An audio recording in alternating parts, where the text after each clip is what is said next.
ఎంతవరకు చెప్పాను నీకు? ఇక్కడ గోవింద వాక్య నా చెవులకి వినపడకూడదని ఇంకెవరికి చెప్పాను? నీకేమో సిగ్గు మాన వద్ద ఒక్కరా ఉంది నీకు? ఎంత చెప్పాను?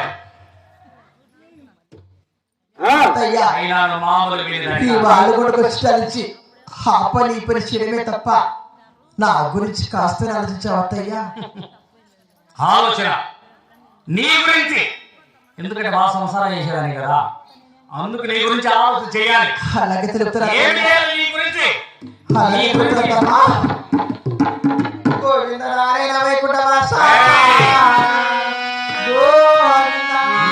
గురించి ఆలోచన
ఈ వాళ్ళు కొట్టుకు వచ్చి కుట్టికి పుట్టిన ప్రాణం కుమ్ములాడుతుంది, నీటికి పుట్టిన ప్రాణం విలువన పోతుంది.